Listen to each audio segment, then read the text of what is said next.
Okay, तो question number 1 है हमारा यहाँ पे कि मशहूर टीवी पत्रकार रजत शर्मा किस चैनल से जुड़े हैं? तो इसका जो आंसर है वो है इंडिया टीवी। और एक चीज़ मैं आपको और बता दूँ, इस पीडीएफ में 5 आई थिंक रीजनिंग के क्वेश्चन है। तो रीजनिंग मेरी अच्छी है, मुझे आती है, बट रीजनिंग ना मैं समझा नहीं सकती। आई मीन क्या पता मेरे समझाने का तरीका आपको समझ ना आए, तो इसलिए मैंने रीजनिंग वाले क्वेश्चन छोड़ दिए हैं।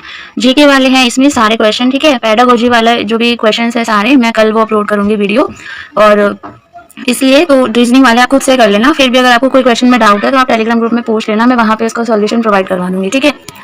अब भी हम चलते हैं नेक्स्ट क्वेश्चन पे, और कुछ इसमें करंट अफेयर्स के क्वेश्चन भी है। तो मैंने आंसर तो टिक कर दिए हैं, वो क्वेश्चन आएंगे नहीं दोबारा। अभी जो कुछ करंट में है, एक आध क्वेश्चन पूछ सकते हैं, तो करंट से आप लोग रिलेट रहना, ठीक है।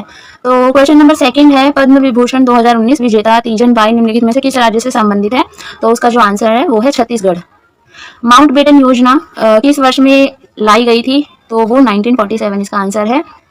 प्रथम सरस्वती सम्मान 2018 किसे प्रदान किया गया? तो इसका आंसर है हमारा हरिवंश राय बच्चन। श्री प्रकाश जावड़ेकर द्वारा फरवरी 2019 में शुरू किया गया ऑपरेशन कौन सा था? Operation digital black board. यार एक बार ना ये वीडियो देख के ना छोड़ना मत, वीडियो को ना बार बार देख लेना, ताकि ये क्वेश्चन आपको ना रिमाइंड होते रहे, रिवाइज होते रहे, ठीक है। क्योंकि कौन सा क्वेश्चन कब आ जाए कुछ पता नहीं है, क्योंकि बीएड में ऑलमोस्ट ऐसा होता है कि क्वेश्चन रिपीटेड आते हैं, ठीक है। क्योंकि इतना कुछ हाई लेवल का कुछ आता नहीं है, नॉर्मल क्वेश्चन आते हैं। तो इसलिए आप लोग प्लीज़ वीडियो मैंने और भी अपलोड की हुई है ग्रुप पे, सॉरी यूट्यूब चैनल पे, तो आप लोग उन वीडियो को ना एटलीस्ट 2 to 3 टाइम तो वॉच कर लेना, ताकि आपको, क्योंकि एक बार देखने के बाद हमें लगता है कि हमें आ गया, लेकिन वो भूल जाते हैं। तो प्रैक्टिस बहुत जरूरी है, उसको रिवाइज करना बहुत जरूरी है, ठीक है। क्वेश्चन नंबर 6 है, क्षेत्रफल के आधार पर उत्तराखंड का देश में कौन सा स्थान है? तो इसका आंसर होगा 18। उद्योग पर्व किससे रिलेटेड है? तो वो है महाभारत से, तो इसका आंसर हो जाएगा महाभारत। दांतों का गिरना एवं घाव भरने में देरी निम्नलिखित में से किसकी कमी के कारण होती है? तो इसका जो आंसर है वो विटामिन सी है। वो भी आपको सबको पता ही होगा। नाबार्ड की स्थापना कब हुई थी? तो 1982 में नाबार्ड की स्थापना हुई थी, 12 जुलाई, ठीक है। अगर डेट भी पूछ लेते हैं तो 12 जुलाई 1982 को। और नाबार्ड की जो फुल फॉर्म है वो है national bank for agriculture and research, ठीक है, रिसर्च डेवलपमेंट, ओके। अब है भारतीय रुपए को, उसका जो प्रतीक है, जो ये प्रतीक होता है भारतीय रुपए को, ये वाला जो प्रतीक होता है वो किस वर्ष में मिला था? तो वो 2011 इसका आंसर है। उत्तराखंड राज्य का लोकसभा में कितना प्रतिनिधित्व है? ये जरा ध्यान से पढ़ना, क्वेश्चन अगर पेपर में आ भी जाए तो लोकसभा पूछा है तो इसमें आ जाएगा 5 सीटें, ठीक है। क्वेश्चन नंबर 12 है हमारा, प्रथम भारतीय जिन्हें भारत रत्न अवार्ड मिला? तो इसका जो आंसर है वो है डॉक्टर एस राधाकृष्णन। निम्नलिखित में से कौन सा प्रत्यक्ष कर का प्रकार नहीं है डायरेक्ट टैक्स का? तो इसका जो आंसर है वो है बिक्री कर, सेल्स टैक्स। हेन सांग ने भारत का दौरा किसके शासन काल में किया था? तो इसका जो आंसर हो जाएगा वो हो जाएगा हर्षवर्धन। अभी ये रीजनिंग के क्वेश्चन है, ये रीजनिंग का क्वेश्चन है, आप लोग इजीली सॉल्व कर लेना। किसी में कोई डाउट हो तो मुझसे पूछ लेना, ओके। अब हम आते हैं हमारे जीके के क्वेश्चन पे। क्वेश्चन नंबर 25 है हमारा, लोकसभा के 2 सत्रों के बीच का रिक्त समय डैश से अधिक नहीं हो सकता? तो इसका जो आंसर है वो है 6 माह, 6 मंथ। और प्लीज़ किसी को हिंदी में दिक्कत है तो यहाँ साइड में इंग्लिश में क्वेश्चंस हैं, आप लोग प्लीज़ यहाँ से रीड आउट कर लेना। आगे है, बौद्ध धर्म से संबंधित ग्रंथ निम्नलिखित में से किस भाषा में लिखे गए? तो इसका जो आंसर है वो है पाली। जो बौद्ध धर्म के ग्रंथ हैं वो पाली भाषा में लिखे गए थे। आगे हमारा क्वेश्चन है, भारतवर्ष में उच्च न्यायालयों की संख्या? तो उच्च न्यायालयों की संख्या है 25 है। तो इसमें कोई ऑप्शन नहीं दिया है तो ये क्वेश्चन गलत ही माना जाएगा, बट फिर भी हम 25 के आसपास का है तो 26 या 24 लगा सकते हैं, बट एट द एंड की ये क्वेश्चन ही गलत है। तो वैसे आपकी नॉलेज के लिए 25 आपको पता होना चाहिए कि भारत में जो हाई कोर्ट्स है उनके जो नंबर्स है वो है 25। बाकी इसमें 24 या 26 आप लोग टिक कर सकते हैं इनकेस अगर आ जाए कुछ ऐसा ऑप्शन, अदरवाइज इसका जो करेक्ट आंसर है वो 25 है। क्वेश्चन नंबर 28 है, भारत में जो प्रथम जनगणना हुई थी वो कब हुई थी? 1872 में, 1872 में हुई थी। इस वर्ष में the God of small things को बुकर प्राइज प्रदान किया गया? तो इसका जो आंसर है वो है 1997। विश्व ओजोन दिवस सबको पता ही होगा कि ये 16 सितंबर को मनाया जाता है। कुछ डेज प्लीज याद कर लेना, या डेज के ऊपर मैं कल वीडियो डाल दूंगी, क्योंकि डेज भी पूछे जाते हैं इसमें एंट्रेंस एग्जाम में, ठीक है। क्वेश्चन नंबर हमारा 31 है, निम्नलिखित खिलाड़ी ने वर्ष 2018 का ऑस्ट्रेलियन ओपन ग्रैंड स्लैम पुरस्कार? तो रोजर फेडरर है, ये उस टाइम करंट का क्वेश्चन इतना इंपॉर्टेंट नहीं है। आगे हमारा है, खिलाड़ी सौरभ घोषाल संबंधित है? तो इसका जो आंसर है वो है स्क्वैश से संबंधित है, ओके। तो ये थोड़ा सा इंपॉर्टेंट है। फुटबॉल विश्व कप 2022 का स्थान प्रस्तावित है? तो इसका जो आंसर है वो है कतर है, और 20 नवंबर से 18 दिसंबर इसका जो टाइम पीरियड रहेगा, ठीक है।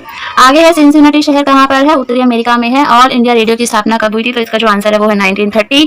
शेखर सिंह मांडे के डायरेक्टर जनरल है कौन है? CSIR है, ठीक है, ओके। आगे हम आते हैं, भारत में प्रथम कपास मिल स्थापित की गई? तो कहाँ की गई थी? कोलकाता में। इसका जो आंसर हो जाएगा वो है कोलकाता।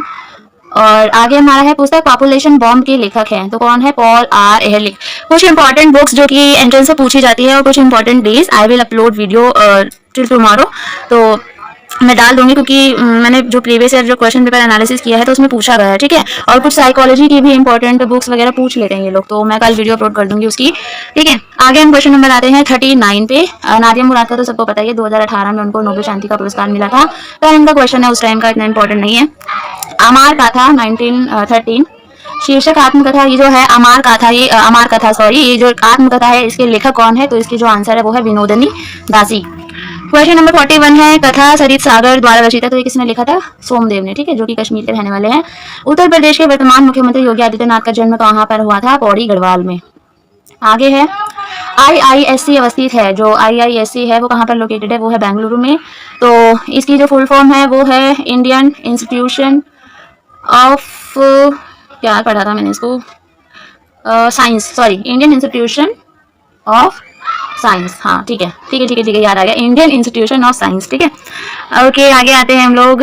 वर्ष 2018 में, ये करंट का क्वेश्चन है, रोहित शर्मा इसका आंसर था, इतना इंपॉर्टेंट नहीं है। क्वेश्चन नंबर 45, 26 जनवरी 2019, ये भी हमारा करंट का क्वेश्चन है, दैट टाइम का, तो इसका आंसर है साइरल रामाफोसा। क्वेश्चन नंबर 46 पे, भारतीय नौसेना का पूर्वी सैन्य कमान का मुख्यालय स्थित है विशाखापट्टनम, ये इंपॉर्टेंट क्वेश्चन है। आगे है, उत्तराखंड राज्य के उच्च शिक्षा मंत्री कौन है? धन सिंह रावत है। ये उस टाइम में भी करंट, उस टाइम करंट का क्वेश्चन था, और अभी मैंने रिसेंटली इसको गूगल पे सर्च किया है, तो अभी भी यही इसका आंसर होगा, धन सिंह रावत। पर प्रेजेंट में भी यही इसके उच्च शिक्षा मंत्री हैं, ठीक है। वर्ष 2019 में महात्मा गांधी की कौन सी जयंती थी? तो वो थी 150 150वीं।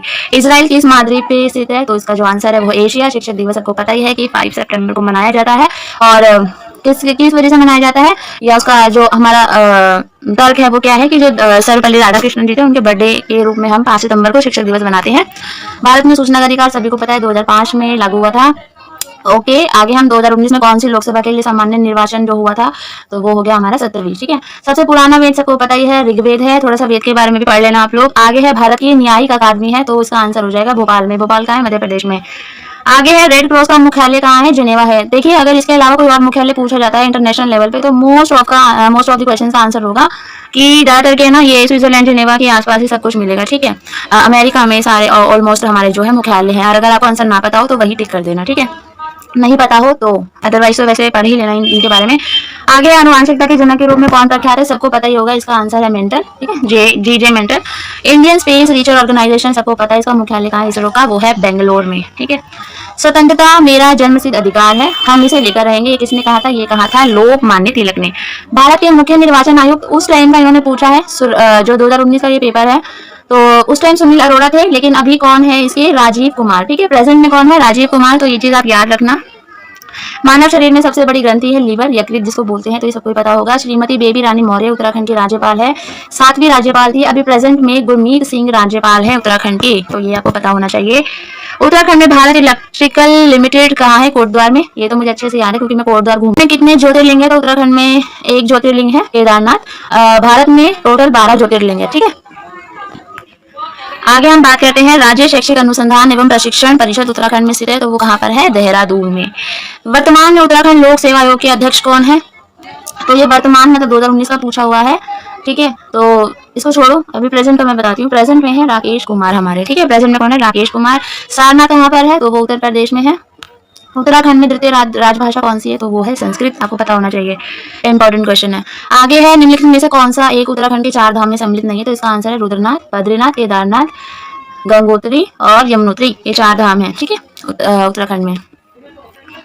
आगे हमारा 1841 में नैनीताल की खोज किसने की थी? तो पी बैरन ने इसकी खोज की थी। क्वेश्चन नंबर 71 है, Indian institute of management Uttarakhand में स्थित है, तो ये इसका आंसर है काशीपुर। राष्ट्रीय विज्ञान दिवस 28 फरवरी को मनाया जाता है। पुराणों में उत्तराखंड को जाना जाता है, इसलिए एक ऑब्जेक्शनेबल क्वेश्चन है, क्योंकि पुराणों में उत्तराखंड को केदारखंड और मानसखंड दोनों ही नाम से जाना जाता था। तो इस टाइप का कुछ क्वेश्चन आता है तो एक टिक कर देना, कोई भी। देखो, ऑब्जेक्शनेबल है यानी कि गलती हो गई क्वेश्चन, तो वैसे आपको पता होना चाहिए केदारखंड और मानसखंड दोनों ही नाम से जाना जाता था। उत्तराखंड की सबसे ऊंची चोटी कौन सी है? नंदा देवी, बहुत इंपॉर्टेंट क्वेश्चन है। आगे हमारा, भारत में श्वेत क्रांति के जनक वी कुरियन थे। नाथुला दर्रा सिक्किम में है। योग दर्शन के प्रतिपादक पतंजलि जी हैं। भारत में सिलिकॉन वैली बेंगलुरु में है। ब्रह्मोस्त्र एक मिसाइल है, सबको पता है।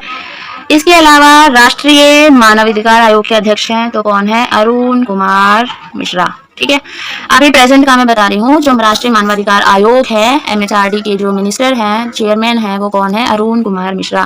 फीफा वर्ल्ड कप 2018 फ्रांस ने जीता था। 2020 का T20 वर्ल्ड कप खेला जाएगा ऑस्ट्रेलिया में। जी के करंट का क्वेश्चन था दैट टाइम का। प्रसिद्ध खिलाड़ी पेले संबंधित है तो इसका जो आंसर है वो है ब्राजील। रेशम कीट पालन को कहते हैं तो इसका जो आंसर है वो है सेरिकल्चर। ठीक है, इसमें जो एपीकल्चर होता है वो बी से रिलेटेड होता है, हॉर्टिकल्चर होता है वो फ्रूट्स वेजिटेबल्स वगैरह से होता है, फ्लोरिकल्चर फ्लावर से रिलेटेड होता है। ठीक है, आगे हमारा है क्वेश्चन नंबर 85। दृष्टि 2025 का संबंध है तो इसका आंसर है औद्योगिक विकास से, इंडस्ट्रियल डेवलपमेंट से। क्वेश्चन नंबर 86 है हमारा, निम्नलिखित में से प्राथमिक रंग कौन से है? तो लाल, नीला, हरा। ठीक है, इसको कैसे याद करोगे? शॉर्ट ट्रिक, लहीन करके याद कर लो। ठीक है, आगे पीछे करके लहीन से याद कर लो, लाल, हरा, नीला। ठीक है, क्वेश्चन नंबर 87 है, भारत के प्रथम उपराष्ट्रपति थे doctor S Radhakrishnan. Question number 88 है, राइडर कप किससे संबंधित है तो इसका जो आंसर है वो गोल्फ है। मेक इन इंडिया का लोगो है शेर। और राष्ट्रपति के द्वारा राज्यसभा में कितने सदस्य नामित किए जाते हैं तो इसका जो आंसर है वो है 12। विश्व जनसंख्या दिवस 11 जुलाई को मनाया। ऐसे याद कर लो कि ऐसे ऐसे करके जनसंख्या बढ़ती है दो लोगों के मिलने से, तो 11 तो हो ही गया और जुलाई आप याद कर लो कि 11 जुलाई को विश्व जनसंख्या दिवस मनाया जाता है। तारों के मध्य दूरी क्या करने की इकाई है उसको प्रकाश वर्ष कहते हैं। पीलिया से पता ही है सबको, लीवर इफेक्ट होता है। मध्य प्रदेश के मुख्यमंत्री है तो कौन है? आपको पता ही होगा, शिवराज सिंह चौहान है। अभी प्रेजेंट के मैं आपको बता रही हूँ। क्वेश्चन नंबर 95 है, उत्तराखंड का राज्य गीत लिखा गया है हेमंत बिष्ट द्वारा। ठीक है, इसका गीत एक बार देख लेना कौन सा, मुझे अभी एग्जैक्ट याद नहीं आ रहा, मैंने पढ़ा तो था इसको कि कौन सा गीत है। ठीक है, ये इंपॉर्टेंट है। गीत का जो दो तीन वर्ड है वो पूछ सकते हैं, मातृभूमि कुछ ऐसे, मैं भूल गई हूँ सीरियसली, आप एक बार नेट पे चेक कर लेना। ठीक है, आ सकता है क्योंकि ये क्वेश्चन आगे है। मदर इंडिया पुस्तक लिखी थी कैथरीन मिनो द्वारा लिखी गई थी। अब ये लुप्त क्रम ज्ञात कीजिए। रीजनिंग का क्वेश्चन है, रीजनिंग का क्वेश्चन है। जीएसटी 1 जुलाई 2017 सबको पता ही है। उत्तरांचल राज्य का नाम उत्तराखंड किया गया 2006 में, इसको कानून वगैरह कुछ बना था इसका नाम चेंज करने का, 2007 में लागू हो गया था। 2007 से हम उत्तरांचल को उत्तराखंड के नाम से जानते हैं। तो फाइनली हमारे 100 क्वेश्चन कंप्लीट हो गए हैं। किसी क्वेश्चन में 6 है, इसमें निम्नलिखित में से कौन सा एक लौह अयस्क है? अगर आप चाहते हैं तो इंग्लिश में भी क्वेश्चन है, यहाँ पर पढ़ सकते हैं। तो इसका जो आंसर होगा कि कौन सा लौह अयस्क है तो वो है हेमाटाइट। ठीक है, क्वेश्चन नंबर 2 है, शुद्ध सोना है 24 कैरेट होता है, ये सभी को पता है। क्वेश्चन नंबर 58 है, निम्नलिखित में से कौन जीवाणु जनित रोग है? तो इसका जो आंसर होगा वो होगा कोढ़, जिसको इंग्लिश में हम लेप्रोसी बोलते हैं। 59 है, किसकी कमी से स्कर्वी नामक रोग होता है? तो वो सभी को पता है, विटामिन सी की कमी से।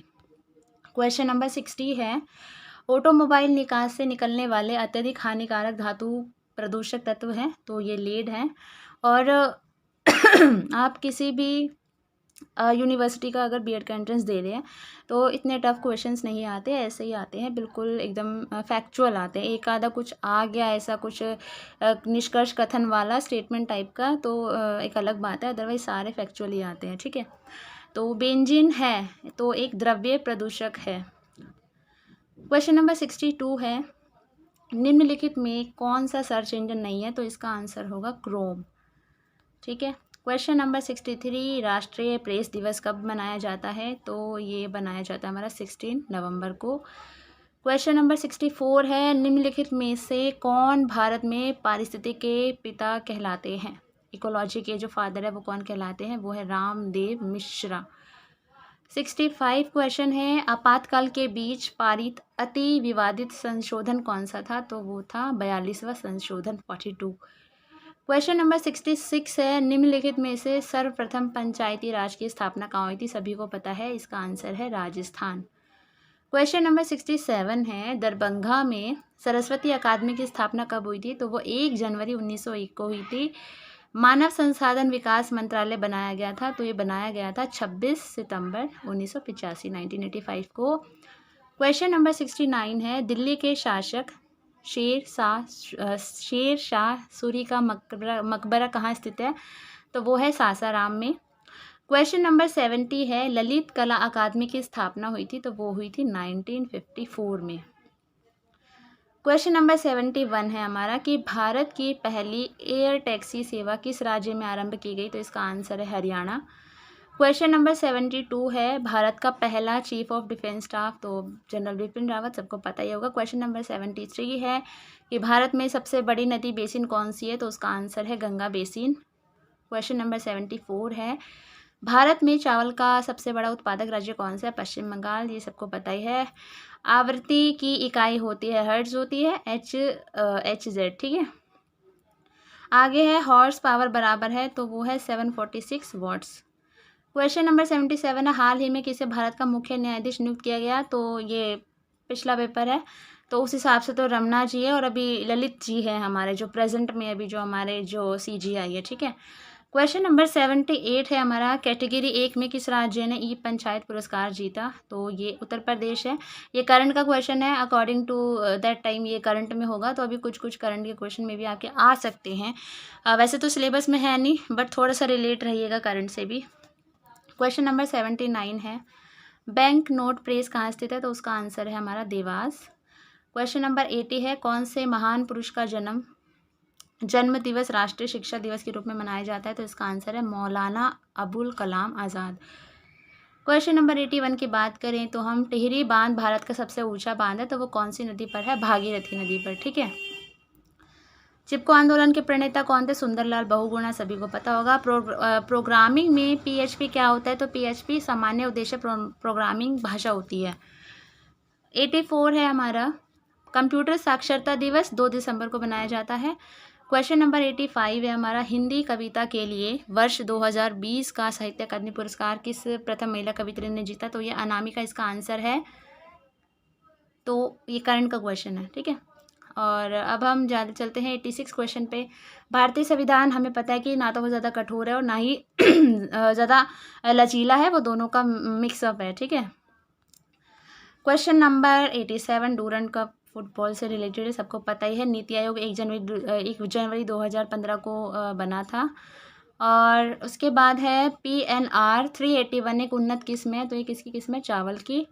भैंस की सबसे समुन्नत नस्ल कौन सी है, वो है मुर्रा, बहुत फेमस है।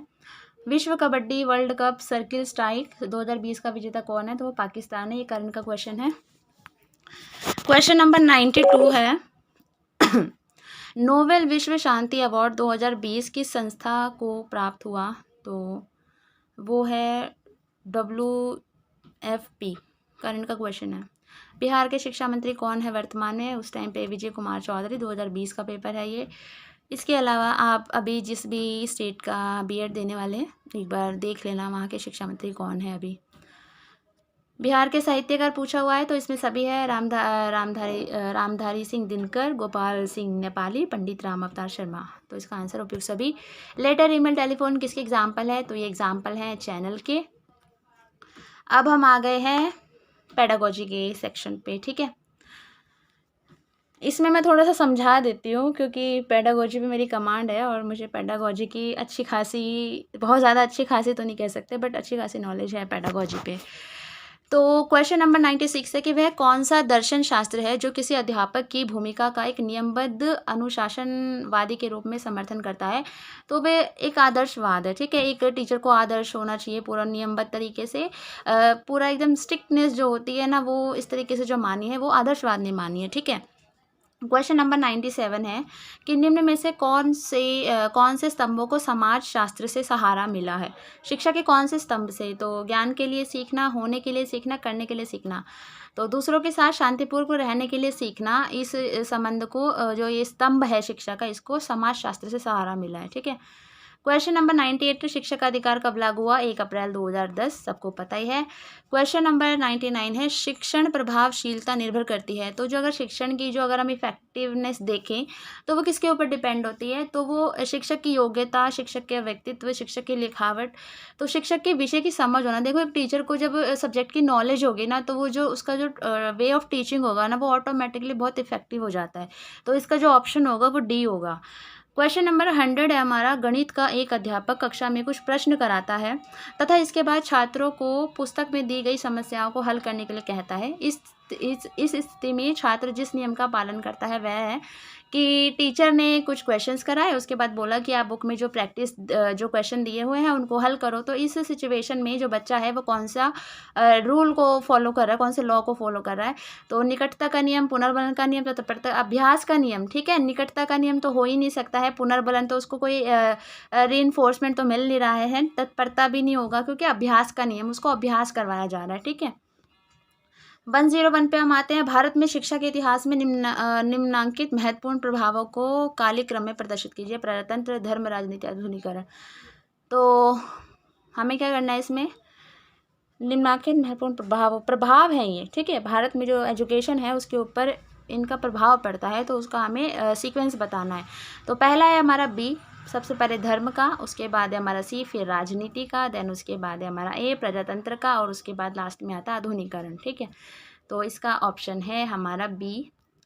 कक्षा में व्यक्ति का भेद ज्ञान अध्यापक को मदद करता है कि अगर क्लास में टीचर को पता है कि क्लास में जितने भी बच्चे हैं उनमें डिफरेंस है, सब बच्चे अलग अलग होते हैं, सब बच्चे एक जैसे नहीं होते हैं, तो इससे उसको क्या हेल्प होगी। तो कक्षा में अनुशासन बनाए रखने में तो होगी ही होगी, विद्यार्थियों को गृह कार्य मूल्यांकन करने के लिए भी होगी, अध्यापन कार्य की योजना बनाने के लिए, ठीक है। ये सारे ही ऑप्शन सही है, लेकिन हमें बेस्ट चूज़ करना है, तो उसके हिसाब से थर्ड वाला सही होगा कि अगर टीचर को पता होगा कि मेरी क्लास में अगर 40 बच्चे हैं और 40 बच्चे अलग हैं, तो टीचर को जो वो प्लानिंग करेगी पढ़ाने की, वो उस हिसाब से करेगी कि 40 के 40 बच्चे, तो वो 40 के 40 बच्चों को वो चीज़ें समझ आनी चाहिए। वो इस तरीके से अपनी स्ट्रैटेजी बनाएगी, इस तरीके से वो अपनी जो मेथडोलॉजी यूज़ करेगी, ठीक है। तो इसका जो हमें, वैसे तो चारों ही सही है, बट सबसे जो बेस्ट आंसर है इसका वो सी होगा। 103 पे आते हैं हम लोग। आधुनिकीकरण प्रक्रिया है तो अनुकूलनता और परिवर्तन की, ठीक है। जब हम एक्सेप्ट करते हैं, जब हम चेंज करते हैं, ठीक है, अकॉर्डिंग टू इन्वायरमेंट हम ढल जाते हैं, तो उसको हम एक वो बोल सकते हैं मॉडर्नाइजेशन, ठीक है। मिड डे मील कार्यक्रम प्राथमिक विद्यालयों के लिए इस विचार से, मतलब जो मिड डे मील आया था वो किस वजह से स्टार्ट किया गया था। रोज़गार बढ़ाने के लिए तो होगा नहीं, अध्यापकों को व्यस्त रखने के लिए, नो, समुदाय को शामिल करने के लिए, कुछ कुछ हो सकता है, कुछ कुछ नहीं हो सकता। ए वाला होगा इसका, क्योंकि नामांकन से, क्योंकि बच्चे कम आते थे, क्योंकि ऐसा होता था ना कि जो लड़कियां होती हैं, पेरेंट्स ऐसे होते थे कि छोटे बच्चे हैं, उनको कौन संभालेगा घर में, और खाने की भी दिक्कत है, कौन बनाएगा, तो बच्चे नहीं आते थे, और भूखा रह के कौन पढ़ना चाहेगा। किसी के घर में कमाने वाले एक इंसान हो तो वो कमाने जाएगा, तो काफ़ी सारी प्रॉब्लम थी। इस वजह से क्या था कि स्कूलों में जो नामांकन था, जो इनरोलमेंट था वो कम हो गया था, इस वजह से जो हमारा मिड डे मील है वो स्टार्ट हुआ था, और इसका काफ़ी पॉजिटिव इम्पैक्ट भी देखने को मिला है। अब हम आते हैं 105 पे। निम्न में से कौन से शिक्षक को अत्यधिक पसंद करेंगे। तो हम खुद से ही लगा सकते हैं कि हम कैसे टीचर को पसंद करेंगे। पाबंद हो, पंचुअल हो, हाँ होना चाहिए पंचुअल, तो शोध अभिक्षमता रखता हो, ये भी सही है। प्यारा और उच्च आदर्शात्मक दर्शन हो, ये भी होना चाहिए। जो अक्सर अपने विद्यार्थियों को अभिनंदित करे, ये भी हो सकता है, लेकिन हमें बेस्ट चूज़ करना है ना। तो शोध अभिक्षमता रखता हो, ठीक है। हैविंग रिसर्च एटीट्यूड, तो उसके अंदर कुछ ना कुछ नया जानने की, कुछ ना कुछ रिसर्च करने की उसके अंदर एबिलिटी होनी चाहिए, तो उसको जो हम पसंद कर सकते हैं, ठीक है। ऑप्शन तो वैसे सारे ही सही हैं, बट बी इसमें एकदम एक्यूरेट बैठता है, ठीक है। Question number 106। SCERT, not NCERT, SCERT 1988 में इस्टेब्लिश हुई थी। प्रयोजन विधि के प्रतिपादक कौन है। किलपैट्रिक। Project method. 108। निम्न में से कौन सा एक शिक्षण का बेहतर तरीका है। तो व्याख्यान तो बिल्कुल नहीं हो सकता। श्रुतलेख, प्रदत्त कार्य, श्रुतलेख तो नहीं, प्रदत्त कार्य हो सकता है, असाइनमेंट वर्क, और सेमिनार और श्रुतलेख नहीं, तो सेमिनार और प्रयोजन, ठीक है। ये इसका आंसर होगा बी। Question number 109। निम्न में से कौन प्रोजेक्टेड एड से संबंधित नहीं है।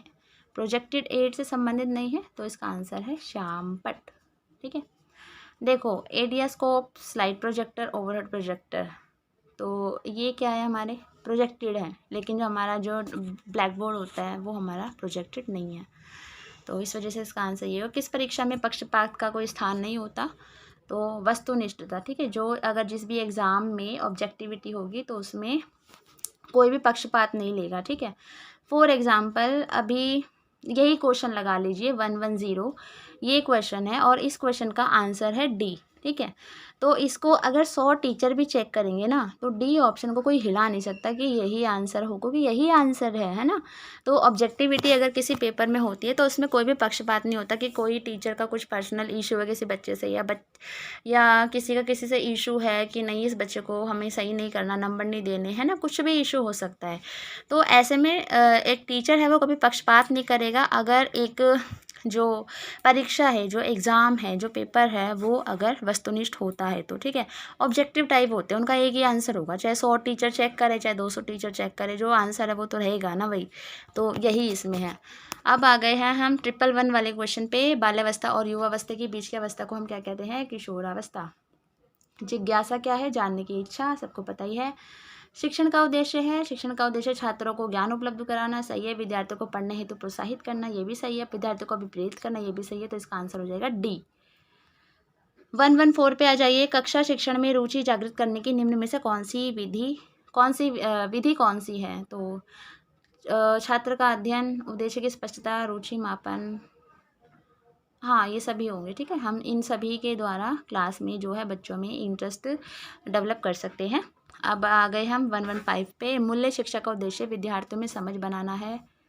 देखिए, मूल्य शिक्षा है तो नैतिक मूल्यों की समझ बनेगी उससे। निम्न में से कौन एक अनौपचारिक संस्था है? अनौपचारिक संस्था, औपचारिक संस्था तो देखो यही सेमिनार हो गए, पुस्तकालय हो गया, वर्ग कक्ष हो गया। खेल का मैदान है वो अनौपचारिक है। ठीक है, उसमें कोई भी बाउंडेशन नहीं। लेकिन वर्ग कक्ष अगर बच्चा क्लास में बैठा है, कहीं सेमिनार में जा रहा है, लाइब्रेरी में है, तो कुछ उसको रूल्स फॉलो करने होते हैं। लेकिन जब वो एक प्ले ग्राउंड में होता है, यहाँ स्कूल के प्ले ग्राउंड की बात नहीं हो रही है, ठीक है, नॉर्मल प्ले ग्राउंड की बात हो रही है, क्योंकि स्कूल के प्ले ग्राउंड में भी कुछ नियम होते हैं, तो इसमें कोई भी औपचारिकता नहीं होती है। तो इसका आंसर होगा खेल का मैदान। अब हम आ गए हैं 117 पे। उपचारात्मक शिक्षण का कार्य है, तो इसका उपचारात्मक शिक्षण का कार्य होता है हमारा अनुदेशात्मक। इसका आंसर होगा अनुदेशात्मक। ठीक है, 118 है। किसने कहा मनुष्य पूर्ण है तथा शिक्षा मनुष्य में विद्यमान पूर्णता की अभिव्यक्ति है? तो इसका आंसर हो जाएगा सी। 119 है। निम्नलिखित में से कौन सा प्रक्षेपित उपकरण नहीं है? तो इसका आंसर हो जाएगा पपेट। ठीक है, फोटोग्राफ, फ्लैश कार्ड, स्लाइड, ये सब हमारे प्रक्षेपित हैं, जबकि हमारा पपेट प्रक्षेपित नहीं है। 120 है। जब बच्चा फेल होता है तो व्यवस्था फेल हुई है। ठीक है, हम बच्चे को कहीं भी किसी भी आंसर में गलत नहीं बताना है बच्चे को। ठीक है, व्यवस्था फेल हुई है, पूरा सिस्टम फेल हुआ है अगर कोई बच्चा फेल हुआ है तो ये क्वेश्चन है, होप आपको हेल्प करेंगे। और नेक्स्ट वीडियो मैं कल अपलोड कर